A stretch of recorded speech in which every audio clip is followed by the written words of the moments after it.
जय माता दी दोस्तों। साल 2026 में चैत्र नवरात्रि में अष्टमी और नवमी तिथि को लेकर लोगों के बीच में बहुत भ्रम बना हुआ है। इन दोनों दिनों का ही हमारे सनातन धर्मों में विशेष व महत्व होता है, क्योंकि इसी समय भक्त अपने घरों में नवरात्रि पूजा का समापन करते हैं। अष्टमी और नवमी के दिन कन्या पूजन से पहले हवन और अन्य धार्मिक कार्य किए जाते हैं। फिर कन्या पूजन करके व्रत का पारण किया जाता है। तिथियों के अंतर के कारण यह समझना जरूरी हो जाता है कि अष्टमी और नवमी कब मनानी चाहिए, कन्या पूजन का शुभ मुहूर्त क्या रहेगा और नवरात्रि देव व्रत का पारण किस समय करना उचित रहेगा। इस वीडियो में आपको इस बारे में जानकारी मिलेगी ताकि आप अपनी पूजा विधि को पूरी श्रद्धा और समय समय पर पूर्ण कर सकें।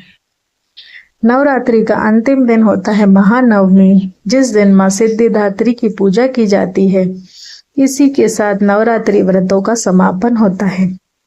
चैत्र नवरात्रि साल 2026 में 19 मार्च गुरुवार से प्रारंभ हो चुकी है और चैत्र शुक्ल दशमी तिथि को नवरात्रि व्रत का पारण किया जाता है, जबकि कुछ लोग अष्टमी तिथि को ही कन्या पूजन करके व्रत का पारण कर देते हैं, तो कुछ लोग नवमी तिथि को कन्या पूजन करके व्रत का पारण करते हैं।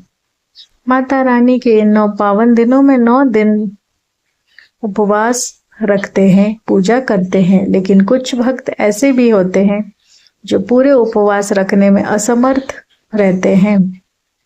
केवल पहला और आखिरी उपवास रखकर ही नवरात्रि पूजा संपन्न करते हैं।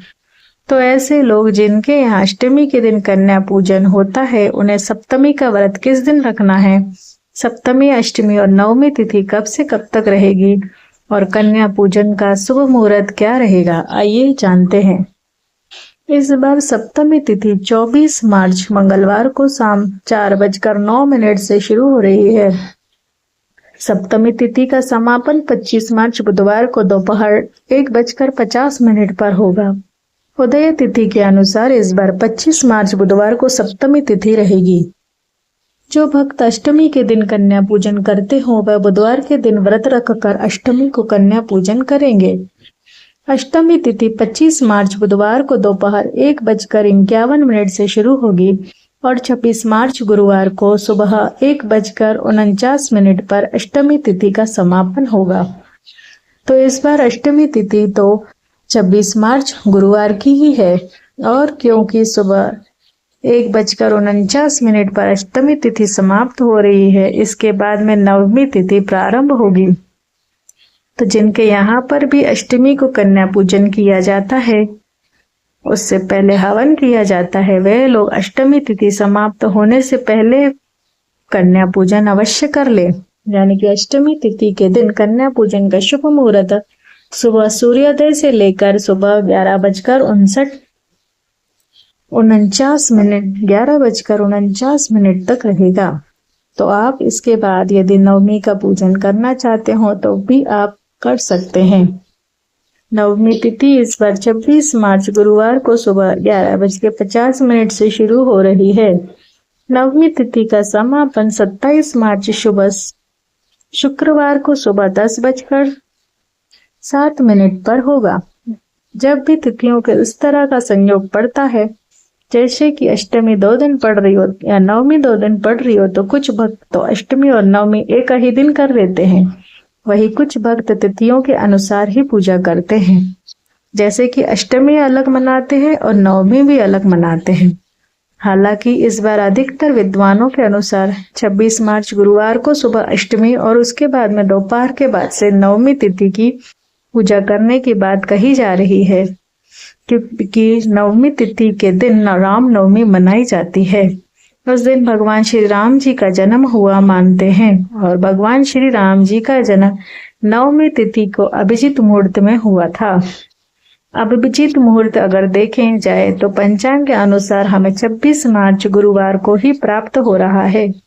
ऐसे में गुरुवार को नवमी तिथि लगने के बाद से आप नवमी की पूजा कर सकते हैं, रामनवमी का त्योहार मना सकते हैं। वही जो भक्त नवमी का कन्या पूजन भी गुरुवार के दिन ही करना चाहते हो, यानी कि अष्टमी और नवमी का पूजन एक ही दिन करना चाहते हो तो आप नवमी तिथि गुरुवार को जब लगे उसके बाद से शाम को सूर्यास्त के पहले पहले नवमी तिथि का पूजन करके कन्या पूजन भी कर सकते हैं।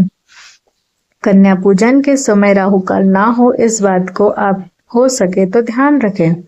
और 26 मार्च गुरुवार को सूर्योदय होगा सुबह 6:28 पर, सूर्यास्त होगा शाम 6:36 पर।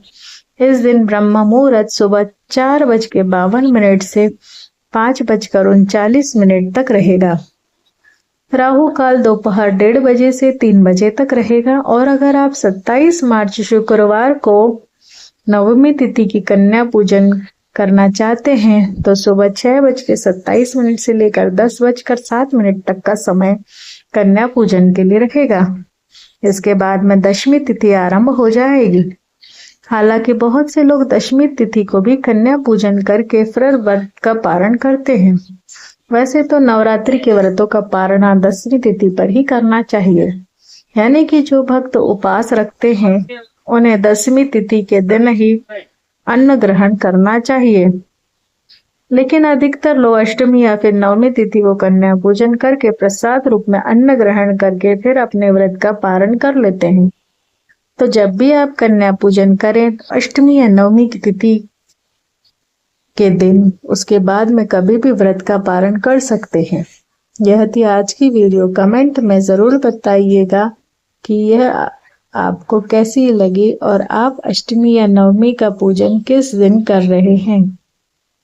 जय माता दी।